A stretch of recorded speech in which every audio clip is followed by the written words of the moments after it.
Hello po, no? So, Sir Bong,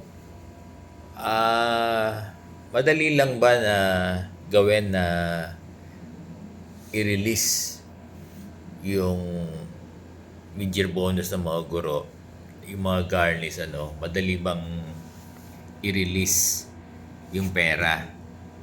Alam niyo yung pag-release, yung pagpa-process ng release, madali lang. Ang mahirap, yung yung walang direktiba. Kung walang direktiba, mahirap gawin. Kung walang directive ng DepEd Secretary, mahirap gawin talaga. Complicated.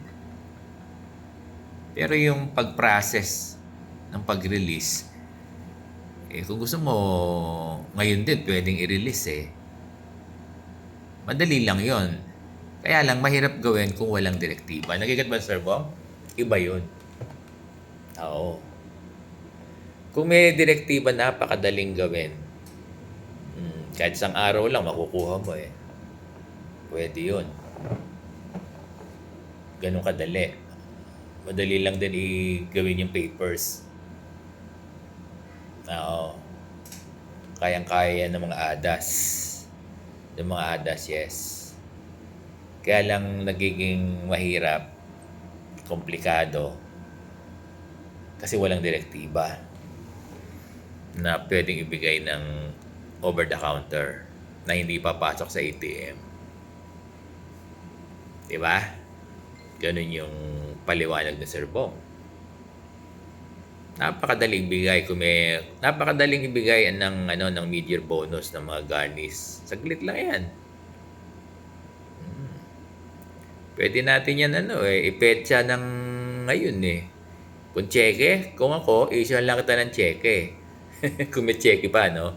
Ipipetsa rin ngayon. Kung merong ngayong makukuha mo rito. Pwedeng ganun kasi Or, basta may paraan na madali na makukuha mo kaagad yung pera mo. Over-the-counter disbursing. Kaya lang, ang mahirap, ang komplikado, kung walang direktiba ng DepEd Secretary. Diba? Kahit sa division din yung division, kaya din magbigay sa inyo ng mabilis. Kaya lang, mahirap gawin. Yun ang problema. Ang division office, mahirap din gawin. Naintindihan ko sila, no? Mahirap gawin on the part of the SDS kasi walang direktiba ng DepEd Secretary. That's the point. Huwag sasama ng loob yung mga garnis. Kasi hindi SDS ang problem. Hindi mga principal ang problem. Hindi rin region kasi ang region siyempre ano bang pwede nating sabihin? Nag-iingat. Kasi mahirap gawin kasi nga yung existing policy natin sa ADA. No, tama ako. Alam ko ADA yan Yung ADA na lahat ng benepisyo ng guro, sahod ng mga DepEd personnel ay through ATM na.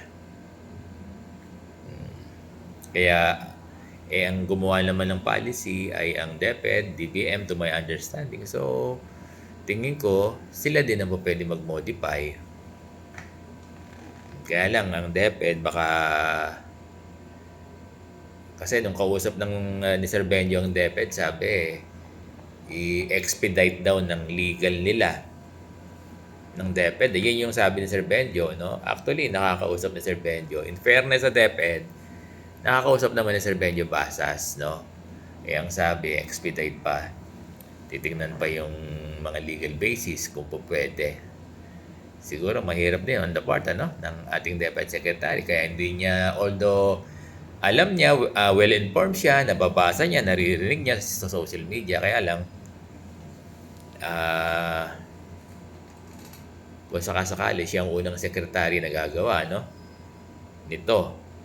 Kasi hindi naman ito nagawa ng mga nakarang secretary na may mga na matagal na tong problema ng mga guro na ito, no? Meron ng 15 years, so hindi lang. So, ganun, no? So, siguro dito mag-uunawaan na lang. Mag-uunawaan na lang. So, balikan natin. Sir Bong, mabilis po bang gawin o madali po bang gawin ng school o division na maibigay yung pera? Kung pag-release lang, madali, mabilis. Nagiging mahirap at komplikado dahil walang direktiba.